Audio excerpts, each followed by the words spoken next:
Sveiki visi, linkėjimai iš vasaros, su jumis aš, Zita Baskienė ir numerologijos centras Matrica.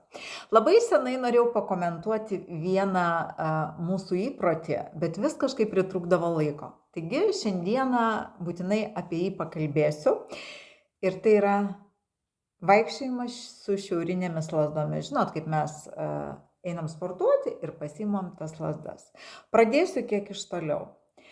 Matrica tai yra programa, kuri viską mato paveikslėliais.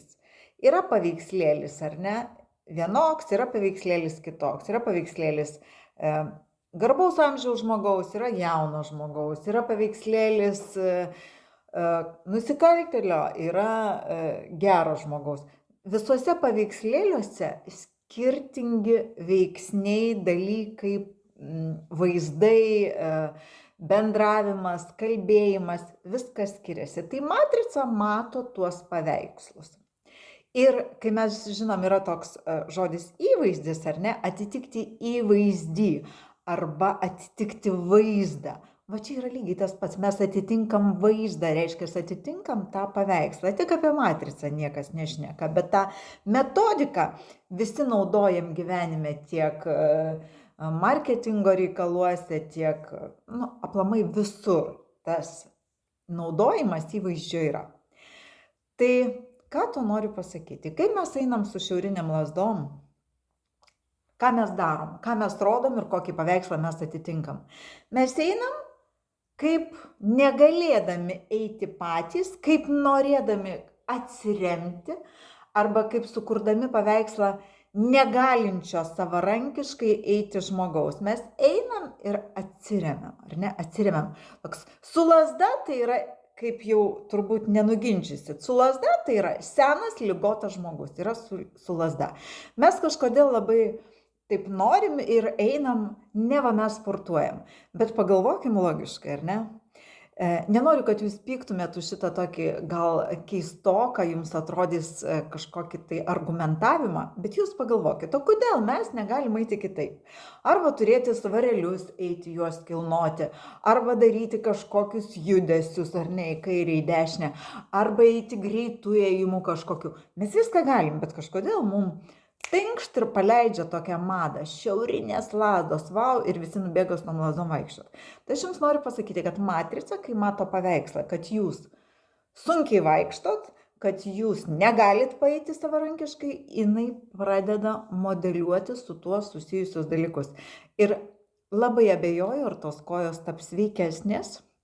Tiesiog aš su tom lazdom niekada nevaikščiau, gal jūs pasidalinsit savo įspūdžiais kažkokiais ar dar kažkaip, bet aš jums patariu tiesiog nemesti tų lazdų, tiesiog pagalvoti apie tai, o kodėl, nes įvaizdis ir įvaizdžio tas momentas, kai mes į jį šokam, ar ne, tai jis veikia, kaip ir turtingi žmonės ir visiškai skurdžiai gyvenantis, ar ne, vieni ten tikrina prie kasos nuolatos tą čekutį, o kiti tiesiog to nesureikšmina ir tai vat yra įvaizdžių skirtumai. Ir kodėl tai svarbu ir kodėl mes sakom, kad mes turim būti tokie, kokie norim būti, bet pirmiausiai būti turim, taip elgtis, taip daryti. Todėl, kad įvaizdis svarbu, todėl, kad matrica yra programa viską matanti paveikslais.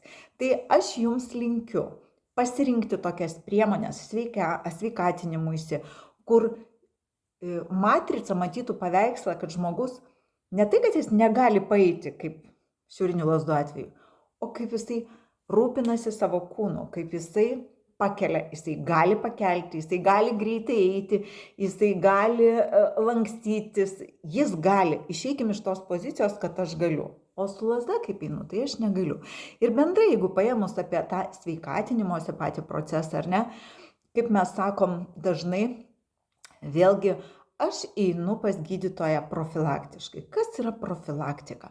Profilaktika tai yra rūpintis savo kūnu, kol jis yra sveikas. Va tai yra profilaktika. Kaip mes šiandien suprantam, tai kad aš einu pas gydytoją, kad anksčiau nustatytų man ligą, ar ne? Nes gydytojas tam ir yra, kad jis nustatytų jūsų susirgymą. Su profilaktika jis nieko bendro neturi. Profilaktika tai nuo jūsų priklauso, ar ne? Tai vat vėlgi tas pats paveikslėlio momentas. Kaip mes, manydami, kad profilaktiškai tikrinamės, pradedam nuolatos kursuoti pas gydytojus, mes ateinam, matrica mus mato paveikslę ligonio, nes eina į poliklinikas ligoniai.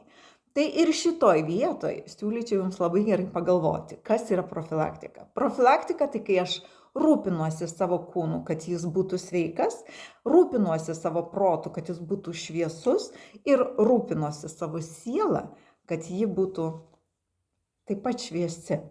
Tai profilaktika yra jūsų rankose, ligos yra gydymo įstaigų rankose. Tai galbūt daugelis pasakysit, kad tai yra nesąmonė, bet aš visada su niekuo nesiginčysiu.